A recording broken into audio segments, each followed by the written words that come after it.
नमस्कार दोस्तों, एक बार फिर से आप लोग का फैक्ट्स ऑफ ज्योग्राफी में स्वागत है। आज हम लोग जो चर्चा करेंगे वो विश्व की प्रमुख व्यापारिक नहरों के बारे में चर्चा करेंगे। नहरें कई प्रकार की होती हैं, लेकिन आज जो चर्चा होगी विश्व की प्रमुख व्यापारिक नहरों के बारे में, यानी जो ट्रेड नहरें हैं जिसका आर्थिक रूप से ज़्यादा महत्व है, उन नहरों की चर्चा होगी। और ये भी बताएंगे कि व्यापारिक नहर बनाने का उद्देश्य क्या है, व्यापारिक नहरों के लाभ क्या हैं, और विश्व के मानचित्र पे इन नहरों को दर्शाया जाएगा। तो सामान्य वे में अगर हम लोग देखें व्यापारिक नहर क्या होगा, तो व्यापारिक नहर या नहर का जो अर्थ होता है, यह एक प्रकार का क्या होता है, कृत्रिम जलमार्ग होता है, आर्टिफिशियल होता है, आर्टिफिशियल जलमार्ग होता है, जो दो जल स्रोतों को आपस में जोड़ता है। तो उसको हम क्या कहते हैं, नहर कहते हैं। जिसे हम आप लोगों को बताए होंगे कि जो पनामा नहर है वो अटलांटिक महासागर और प्रशांत महासागर को जोड़ता है। उसी प्रकार जैसे स्वेज नहर है वो किसको जोड़ती है, लाल सागर को भूमध्य सागर से। स्क्रीन पे आप लोग देखेंगे कि विश्व की प्रमुख नहरें दी गई हैं और उनका जो देश की स्थिति क्या है और किसको किनसे जोड़ती हैं।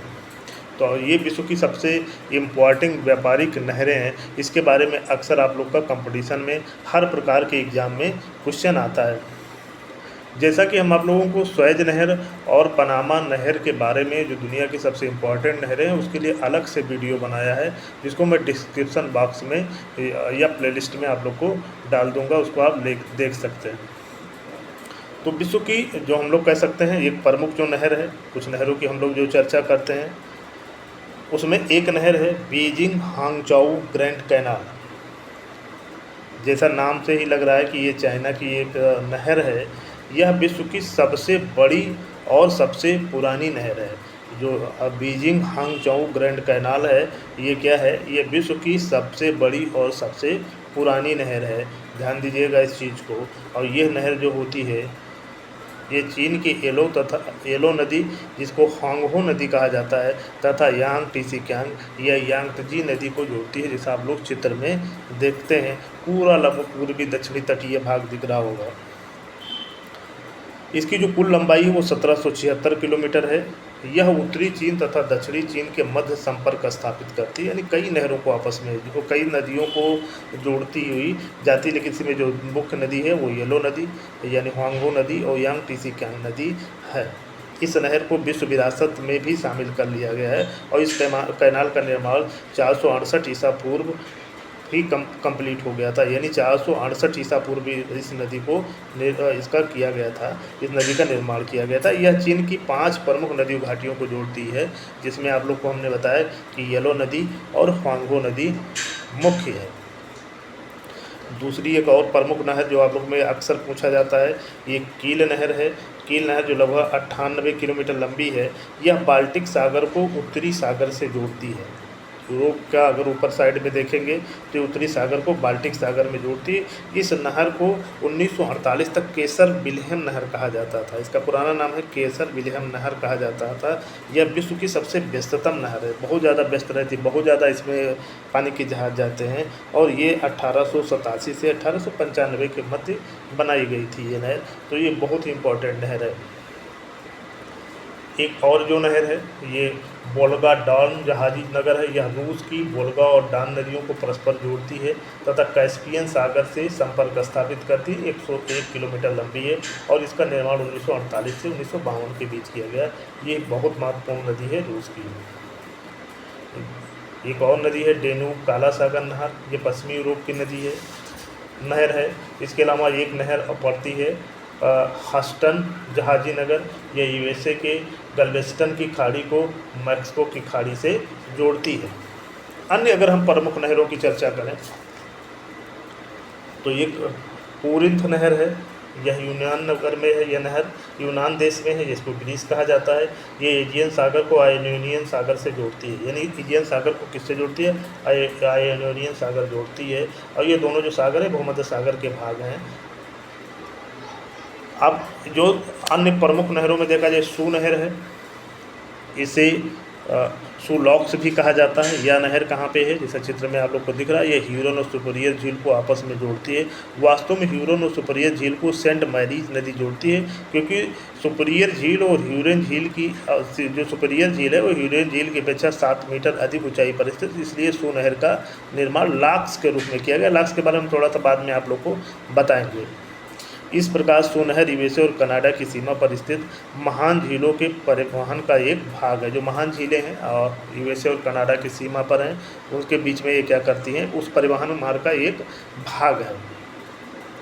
इरी नहर एक है, यह इरी नहर है, यह हडसन नदी को जोड़ती है और हडसन नदी अटलांटिक महासागर में गिरती है और इस प्रकार यूएसए की महान झील का संपर्क अटलांटिक महासागर द्वारा हो जाता है। जैसा हम जानते हैं कि यूएसए का सबसे बड़ा शहर और बंदरगाह इसी नदी के किनारे है, जो न्यूयॉर्क है, अटलांटिक महासागर के तट पर। एक नहर है बेलेंड नहर है, यह नहर कनाडा में स्थित है। यह नहर जो इरी और ओंटारियो झील को जोड़ती है, यह नियाग्रा नदी और उसके जलप्रपात है, नियाग्रा जलप्रपात को बाईपास करके बनाई गई है। यह नहर सेंट लॉरेंस नदी मार्ग का हिस्सा है। अब देखिएगा सेंट लॉरेंस नदी या नहर प्रणाली क्या है, ये यूएसए कनाडा में है। ये जो ग्रेट लेक्स, वहाँ की जो 5 झीलें हैं, उसको सेंट लॉरेंस नदी तथा विभिन्न नहरों के माध्यम से हडसन की खाड़ी यानी अटलांटिक महासागर से जोड़ दिया जाता है। यह एक विशाल व्यापारिक मार्ग है। इसकी शुरुआत मान लीजिए अगर इस देखा जाए कि जो सेंट लॉरेंस नहर प्रणाली की जो शुरुआत होती है, इसकी शुरुआत सुपीरियर झील से होती है तथा इसकी समाप्ति हडसन की खाड़ी होती है। इसकी लंबाई लगभग 3700 किलोमीटर है।